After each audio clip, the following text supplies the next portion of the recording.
ایک صاحب مجھے کہنے لگے, وہاں لانڈھی سے آئے, میرے پاس انجینئر تھے, وہ کہنے لگے میں دوسری شادی کرنا چاہتا ہوں. میں نے کہا کس سلسلے میں؟ کہتے ہیں اصل میں میری ایک وائف ایسی ہے جو گھر کے کام کاج کرتی ہے, تو کھانا وانا نہیں بنانا آتا, تو میں دوسری وائف لا کے رکھوں گا, کام یہ کرے گی, جھاڑو پوچھا, کھانا وہ بنا دے گی. میں نے کہا مریخ سے تو نہیں آئے میرے بھائی آپ کو, اسی زمین پہ رہتے ہو آپ, لوکیشن ذرا بتاؤ آپ کہاں ہو؟ کہہ رہے لانڈھی. میں نے کہا ہو سکتا ہے چاند پہ بھی کوئی لانڈھی وانڈی ہو. کہہ رہے کیوں؟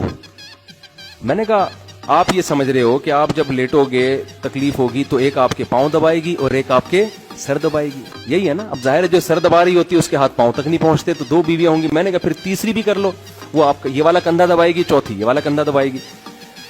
میں نے کہا بھائی تو کس دنیا میں رہ رہا ہے؟ میں نے کہا جب تو دوسری کرے گا نا, جو کام کر رہی ہے نا وہ کام کرنا چھوڑ دے گی. اور میں نے کہا آپ کام بھی کرو گے اور اس کے علاوہ ایک اور کام, دونوں میں ساری زندگی سلو کر آتے رہو گے بیٹھ کے. اور میں نے کہا جب دونوں کو آپ ایک ساتھ رکھو گے تو یہ جو عام ہیلمٹ ہے نا, جو لوکل ہیلمٹ, یہ نہیں چلے گا. امپورٹڈ ہیلمٹ جو باقاعدہ میرے کو جاننے والے ہیں ڈیفنس میں, ان کا ہیلمٹ کا بزنس ہے, میں نے بائک کے لیے ان سے ہیلمٹ لیا ہے. کہنے کو تو بائک کے لیے لیا ہے, باقی آپ سمجھدار ہیں. تو وہ ہیلمٹ بہت مضبوط ہیلمٹ ہوتا ہے. میں نے کہا جب دونوں ایک ساتھ رہیں گی تو آپ وہ ہیلمٹ پہن کے گھر جاؤ گے.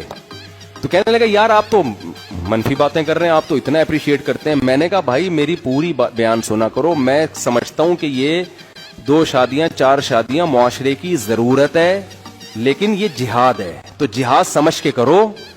انجوائے کرنے کے لیے کرنے کی بالکل بھی ضرورت نہیں ہے. اور دونوں کو ایک ساتھ رکھو گے تو خود کہاں رہو گے؟ دونوں کو ایک ساتھ رکھنے کا تو میں قائل ہی نہیں ہوں. الگ الگ رکھو, اتنا دور رکھو کہ اس کو پتہ نہ چلے کہ کہاں بیٹھا ہوا یہ, ورنہ اس کو پتا ہو گیا نا اس گھر میں بیٹھا ہوا ہے, وہ ٹائم نوٹ کرے گی اسٹاپ واچ لگا کے. ادھر 6 گھنٹے 3 منٹ 25 سیکنڈ ٹھہرا تھا اور میرے پاس 6 گھنٹے 3 منٹ 24 سیکنڈ میں